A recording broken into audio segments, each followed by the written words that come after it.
아버지 감사합니다. 복된 날 아버지께서 사랑하는 영혼들 귀한 전으로 부르시고 귀한 말씀에 한 은혜를 허락하시니 감사합니다. 이 시간 저희들 아버지께서 예비하신 그 크신 은혜에 다 들어갈 수 있도록 성령님께서 도우시고 인도하여 주옵소서. 시종을 성경교회 간절히 부탁드리며 살아 역사하시는 예수 이름으로 감사하며 간절히 기도드렸습니다. 아멘. 자, 우리 사도행전 2장에 우리가 너무나 잘 아는 말씀이죠. 오순절날이 이르기 때문에 그 다 같이 한 곳에 이르렀습니다. 누가? 마가의 집에서 다락방에서 기도하던 수많은 주님의 제자들이. 그들이 기도하고 있을 때 언제요? 오순절날이 이르매. 오순절날이 이르매 하늘로부터 급한 강한 바람 같은 소리가 들리면서 온 집에 성령님이 임하시는 것을 볼 수 있습니다. 자, 하나님은 언제 오세요? 사실 하나님은요 항상 오고 계시죠.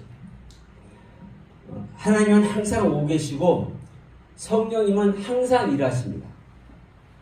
항상. 근데 중요한 것은 이 제자들이 오순절날에 성령 받는 이 모습이에요. 오순절날의 성령.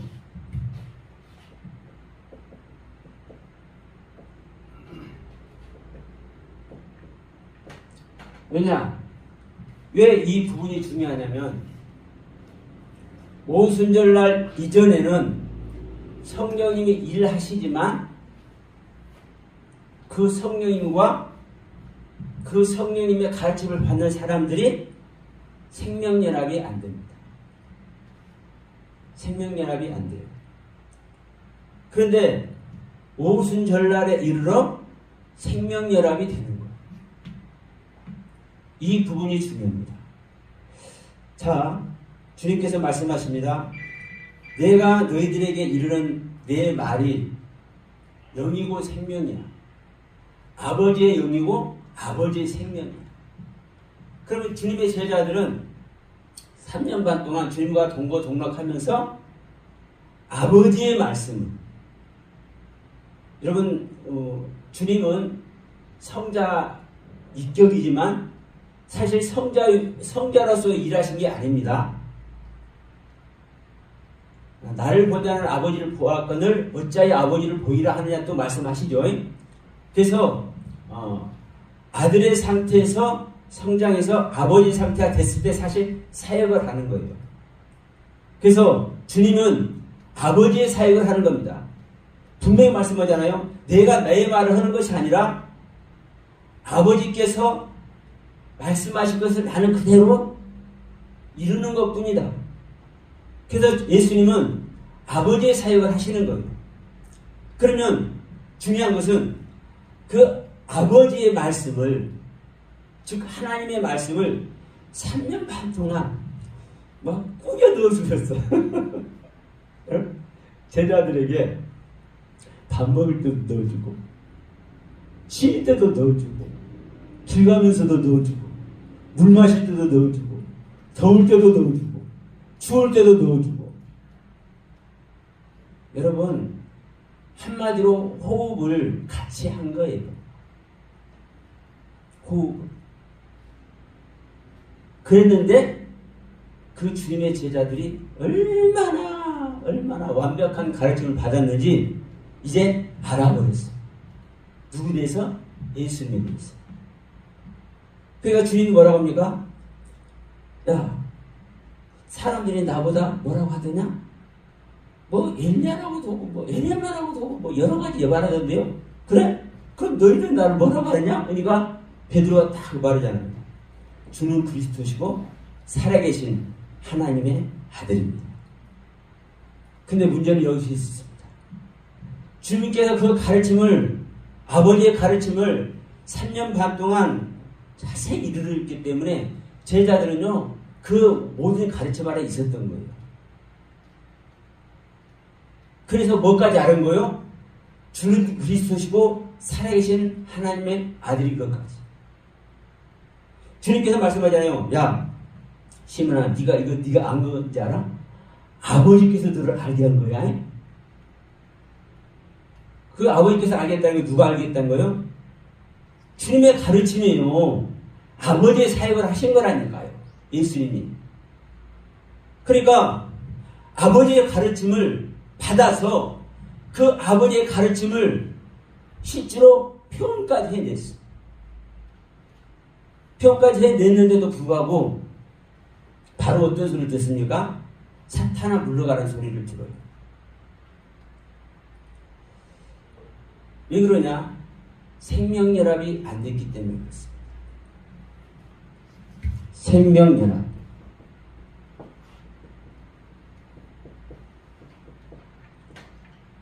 여러분, 이게 정말 중요합니다.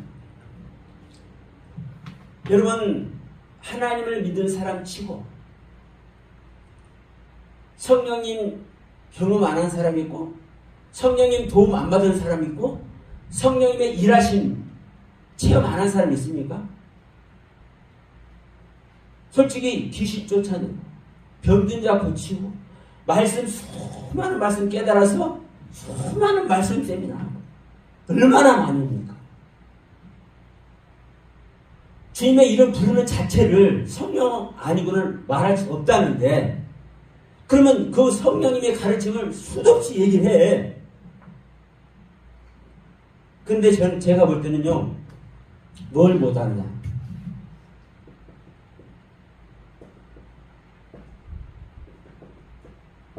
계시의 말씀을 못해. 성령님께서 가르친 가르침의 내용은 안다니까요.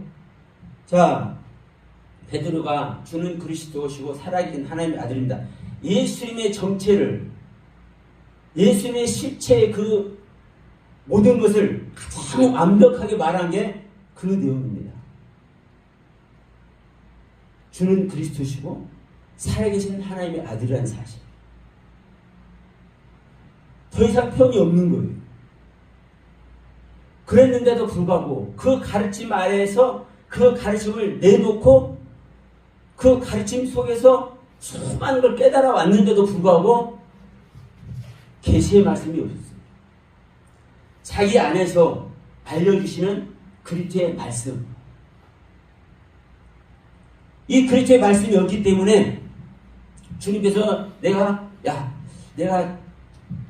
얼마 있으면 죽을 수밖에 없단다. 그러니까 아니 뭔 소리 하는 겁니까? 왕 삼으려고 그렇게 했는데 영원한 지도자 삼으려고 그러는데 팔짝 뛰잖아요.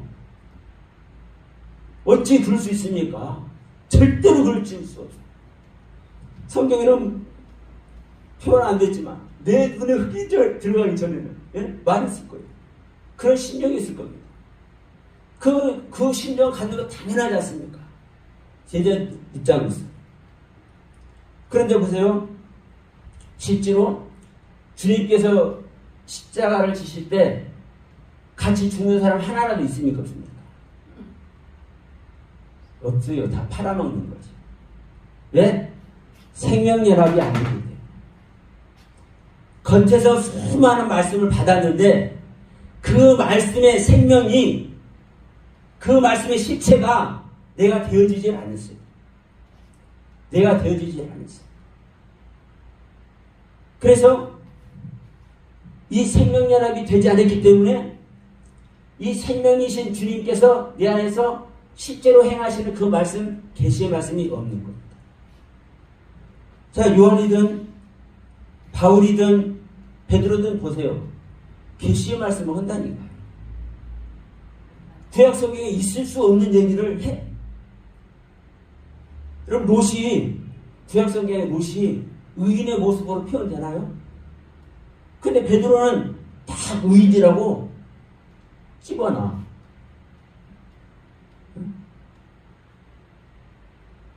롯을. 그뿐입니까? 여러분, 발람도 그러시죠? 발람. 요한 사도양 같은 경우는 발람을 이상하게 표현하죠. 거짓 선지자로. 그러나 여러분 발람이 행한 모습을 한번 보세요. 여호와의 말씀을 벗어난 행위를 하는가 안 하는가?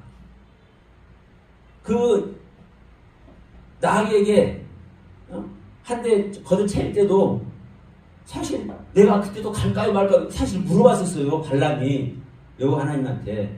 그러니까 가라 하니까 가라 해서 갔는데 가다가 그냥 나귀한테 봉변을 당한 겁니다. 그러니까 발람의 행위 자체는요 잘못한 게 없어요. 무엇이든지 요한한테 물어서 요거만큼도 토시 하나 안 드리고 그대로 전달을 해. 그러려고 수할 수 없이 예를 써. 근데 그 발람이 거짓 선지자. 그럼 왜 거짓 선지자인지를 말을 해야 되는데 말 못해. 왜? 주님과 생명연합이 안 됐기 때문에 왜 그러는지를 모른다니까요. 왜 롯이 의인인데 몰라. 근데 알고 보니까 진짜 롯이 의인일 수밖에 없네. 성경에 기록된 것이 바로 이제 이 부분입니다. 그래서 지금 이 사도행전 2장 우리가 성령 받는데 주님의 제자들이 성령을 받는데 왜 오순절 날에 성령을 받는지를 제가 말씀드리고자 합니다. 다시 한번 말씀드리지만 오순절 날 이전에도 주님의 제자들은 항상 주님과 성령님의 말씀을 아버지의 말씀을 항상 듣고 있었어요. 근데 그 말씀이 나에게 실제가 안 됐어요. 나와 생명연합이 안 됐어요. 밖에서 밖에서 가르침 받는 말씀일 뿐이었어요. 근데 오순절 날에 오시는 성령님은 안에 들어와버려요.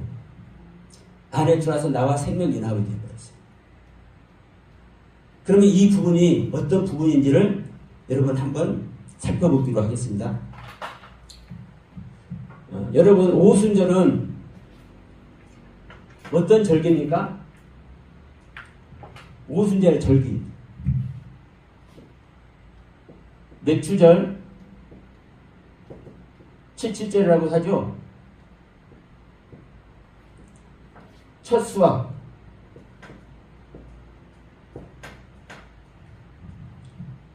첫 수확하는 절기입니다.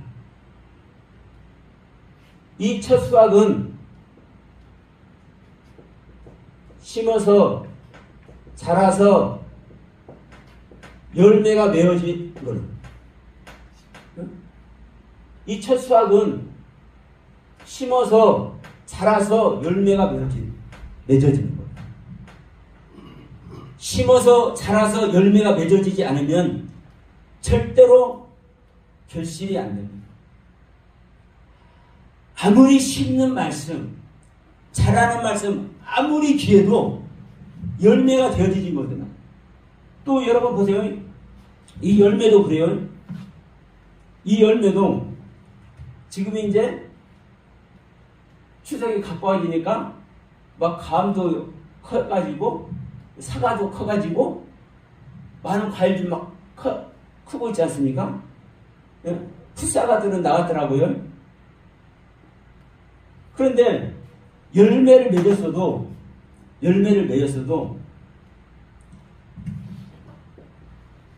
수확이 안 되면 소용이 있습니까? 없습니까? 소용없어요. 수확이 안 되면 소용이 없어. 이 수확되는 것이 뭐예요? 절기 중에서 수장절입니다. 수장절. 수확을 해서 열매를 수확을 해서 하늘 창고에 딱 들여놓는 것이 수장시키는 거예요. 수장절. 그래서 이 3대 절기를 반드시 지키라고 하잖아요. 무교절과 칠칠절과 수장절. 그러면 예를 들어서 이 성령 받는 것을 이 수당절, 수학할 때 하는 이 수당절을 지키면은 더 확실할 텐데, 수당절이 아니고, 뭐예요? 맥주절란 말이에요. 칠칠절, 오순절. 자, 이스라엘도 우리나라와 이제 기후가 비슷하죠. 1년에 뭐 2번, 3번 추수도 할 수 있지만, 자, 1년에 2번 추수한 것들이 많아요. 이 추수를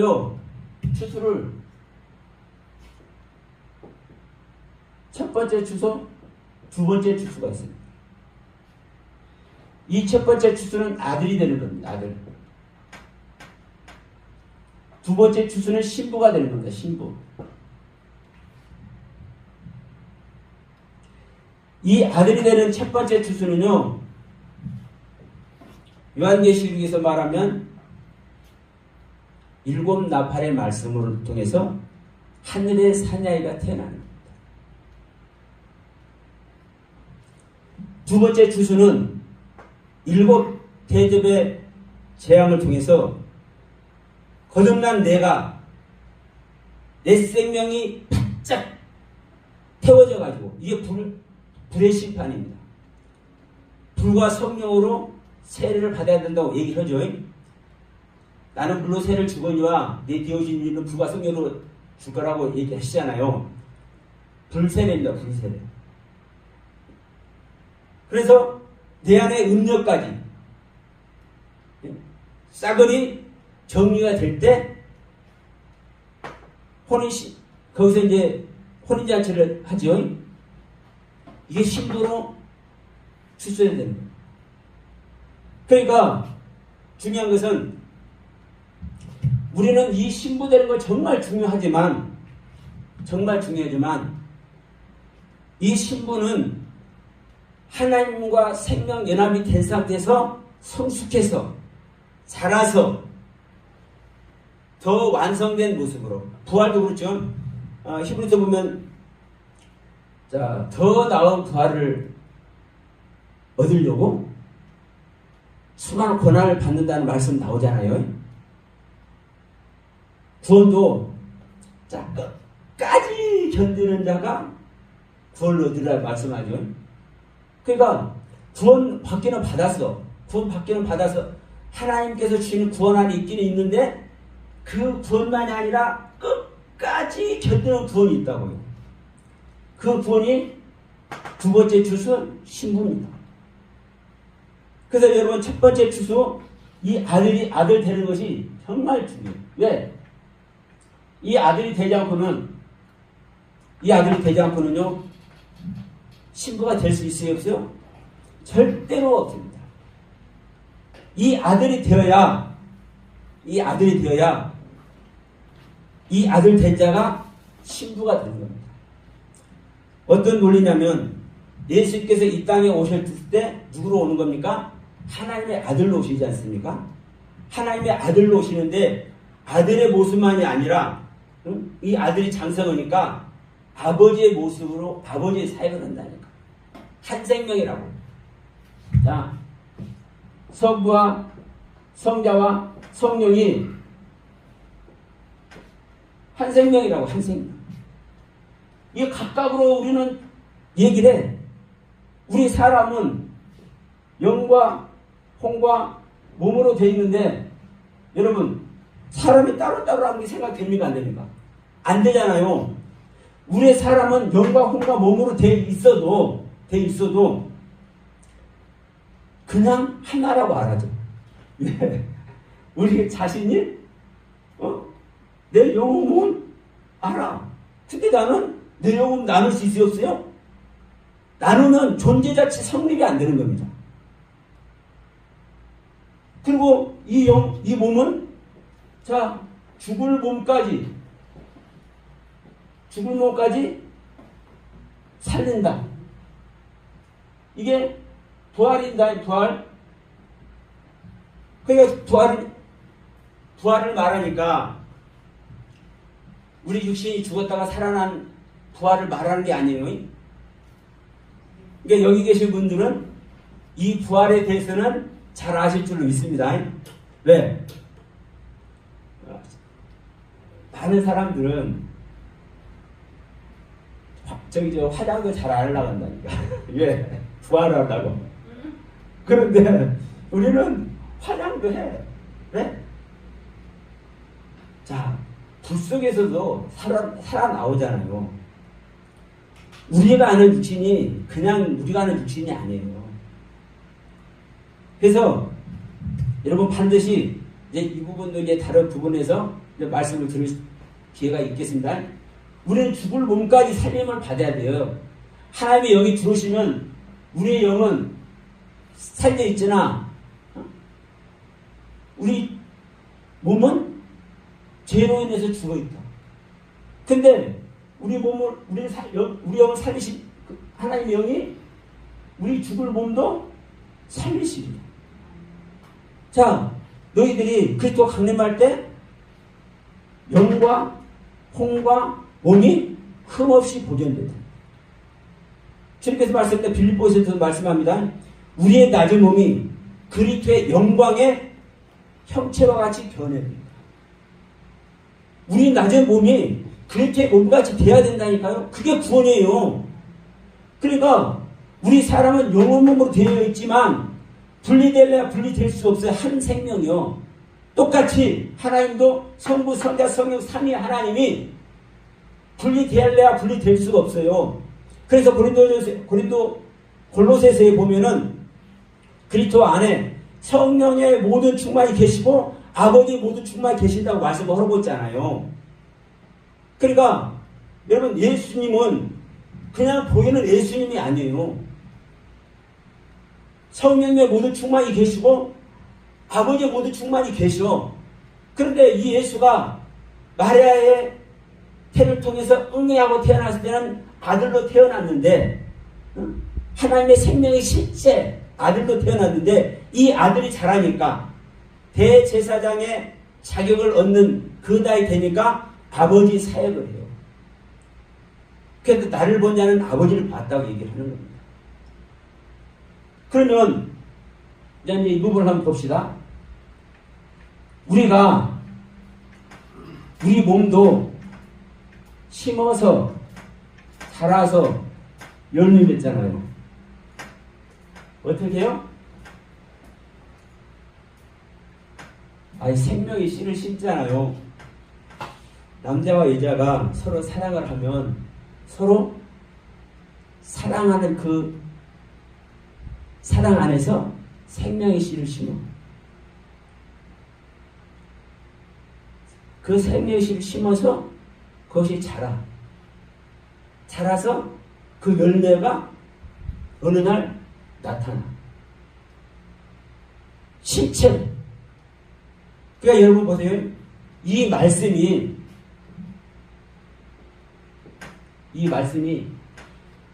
성경의 모든 가르침입니다. 육체가 됐든 뭐가 됐든 이 모든 것이 말씀이요. 성경에서 나무 이야기를 하든 짐승 이야기를 하든 강 이야기를 하든 하늘 이야기를 하든 바다 이야기를 하든 모든 것이 말씀입니다. 그래서 이 모든 것을 통해서 이 가르침의 실체가 나타나야 돼요. 이 모든 가르침의 실체가 누구예요? 예수 그리스도예요. 이게 하나님의 실체예요. 만물에 하나님의 신성이 있다고 그러잖아요. 왜? 하나님 것으로 지으셨으니까. 하나님 것으로 지으셨으니까.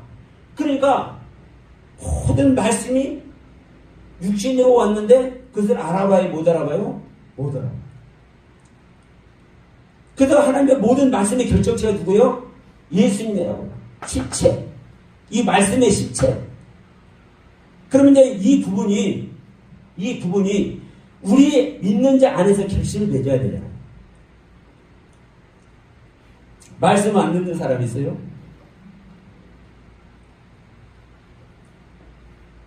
누구나 말씀 듣고 누구나 말씀을 통해서 은혜 받고 누구나 말씀 속에 계신 그 주님 만나서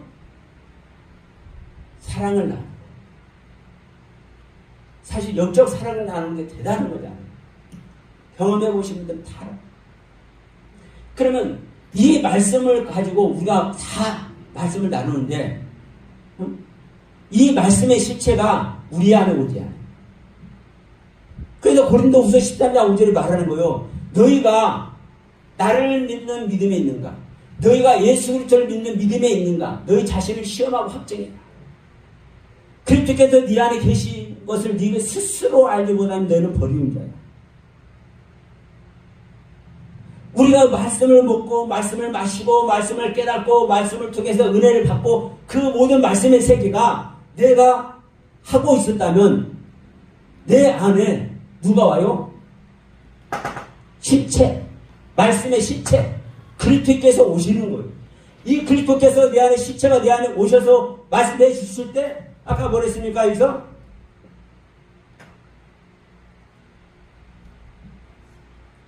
얼른 생각이 안 나요. 잊어버린 거예요. 네. 계시의 말씀. 그리스도께서 내 안에 오셔서 실제로 생명연합이 될 때만 이 계시의 말씀을 할 수 있는 거예요. 성경이 정말 중요하지만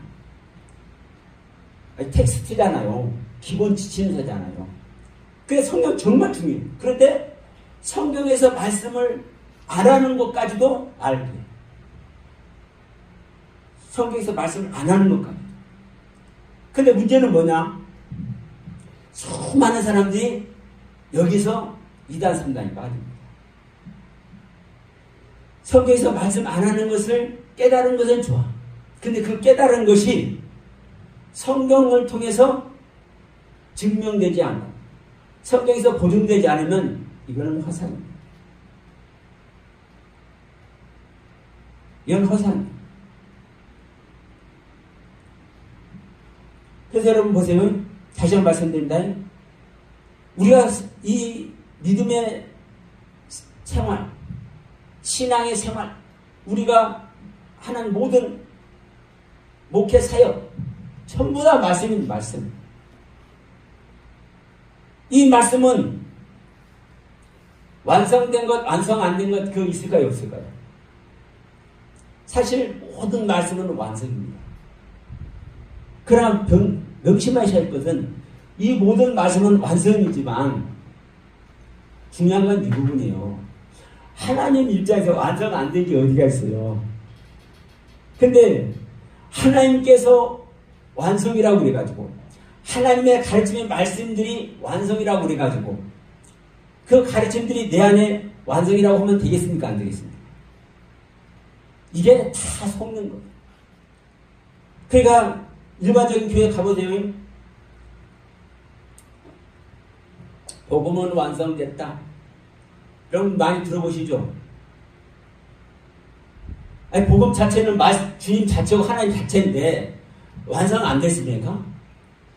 근데 문제는 뭐냐면 그것이 내 안에 완성돼야 되는 건데 그걸 안 해. 복음은 완성됐다는 소리만 하고 우리는 그 완성된 복음의 세계를 보고 간다고 해. 얼마나 위험한 건지 모르는 거예요. 지금 성령님에 대해서 말하잖아요. 성령님은 하나님의 생명 자체예요. 하나님의 영이고. 그러면 이 하나님의 영, 하나님의 생명이 밖에서 일하든 안에서 일하든 하나님이 일하시면 똑같은 것 아닙니까? 근데 중요한 것은 이게 나에게 생명연합이 되느냐 안 되느냐. 나에게 생명연합이 되느냐 안 되느냐. 나와 생명연합이 안 되면요 소용이 없어요. 하나님의 아들이 절대로 안 돼. 그래서 지금 굳이 이 오순절날 맥주절을 수치절 왜 이때 성령님을 오시는 성령님을 우리가 영접을 해야 되냐? 이걸 굳이 지금 말씀 드리고자 하는 거예요. 왜? 자, 심는 것도 성령님이 하시는 줄 믿습니다. 하나님의 생명이 하시는 줄 믿습니다. 자라게 하는 것도 성령님이 하시는 거죠. 성령님의 가르침으로. 자, 열매 맺는 것도 성령의 가르침으로 해요. 근데 문제는 이 열매 맺고 심어서 자라서 열매 맺는 이 전체를 수확을 해가지고 나한테 저장이 돼야 된다. 이것을 첫 번째 저장되는 것이 뭐예요? 오순절, 맥주절, 칠칠절, 이 절기라고. 첫 번째 절기. 그래서 자, 이 첫 절기가 뭡니까? 또 깜빡했어요. 6월절. 네? 6월절. 6월절은 첫 절기가 아닙니다. 6월절은요, 우리가 이제 6월절하고 6월절 다음에 뭐예요? 무교절이잖아요, 무교절. 이거를 헷갈려요. 6월절은 14일을 밤에 6월절 지내고 아침에 바로 6월 무교절이 시작되잖아요. 그러니까 이걸 같이 봐요, 같이. 아니요. 이 어느 단어 자체도 달라요. 6월절은 왜 다르냐면요. 우리가 하나님의 생명 갖는 것은요, 나의 죽음으로부터 시작되거든요. 나의 죽음으로부터. 이 6월절은요, 내가 죽는 거예요. 내가 죽는. 근데 내가 죽을 수 없기 때문에 나 대신 짐승을 잡아서 그 짐승을 먹는 것이잖아요. 그래서 이 6월절을 전제해서 이제 7대 절기가 시작되는 겁니다. 6월절을 전제로 해서.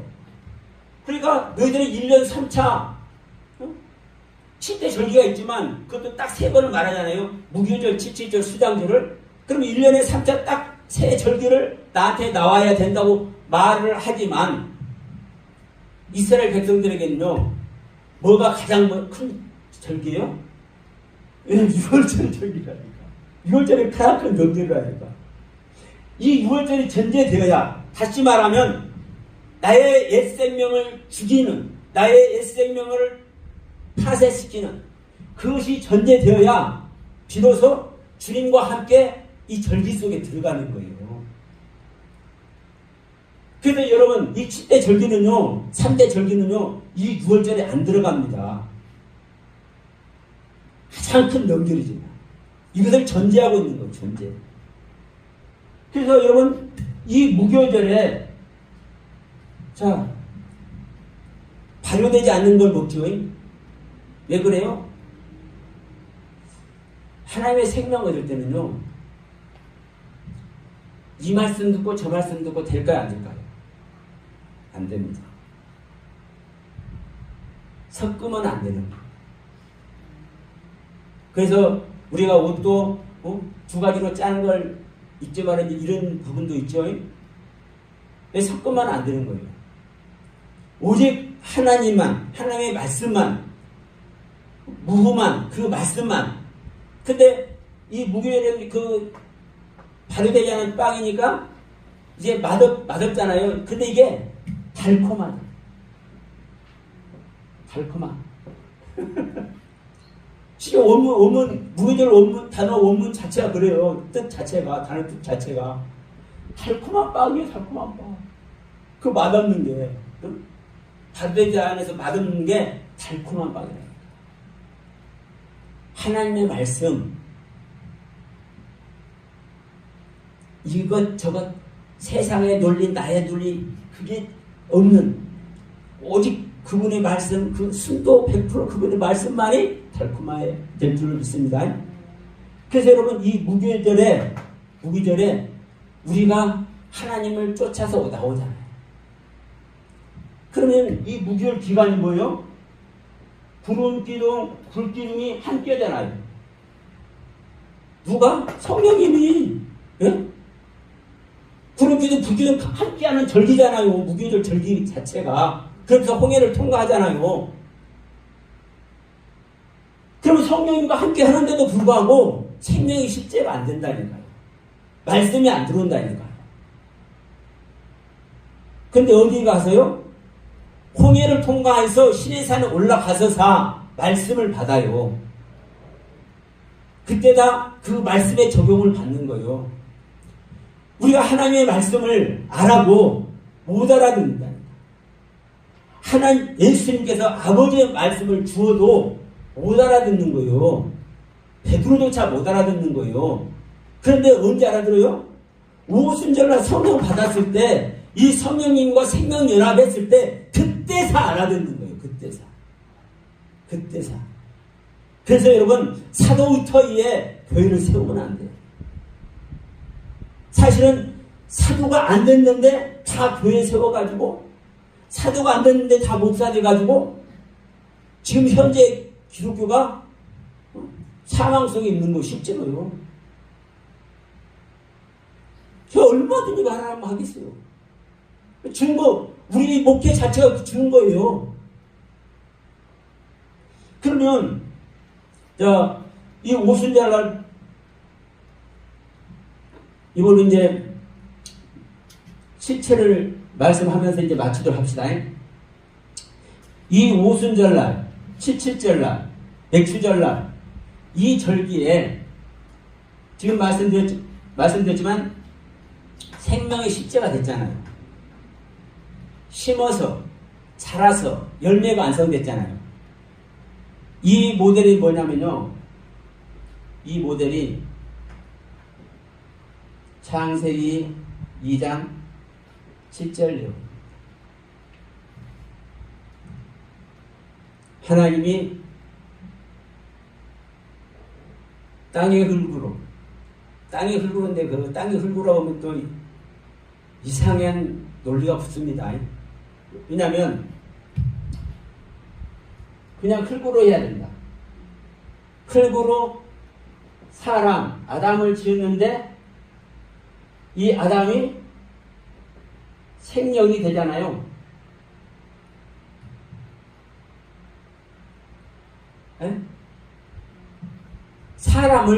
하나님께서 사람을 완성시켰을 때 그 완성된 사람에게 숨을 준다니까.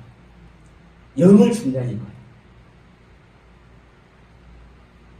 이 사람이 완성 안 됐는데 완성 안 된 자에게 영을 줘요? 내 안에 심어서 자라서 열매 맺는 이 과정이 내 안에 새 생명 탄생시키는 거예요. 그럼 내 안에 이런 말씀 저런 말씀 수많은 말씀을 통해서 수많은 가르침과 깨달음을 통해서 내 안에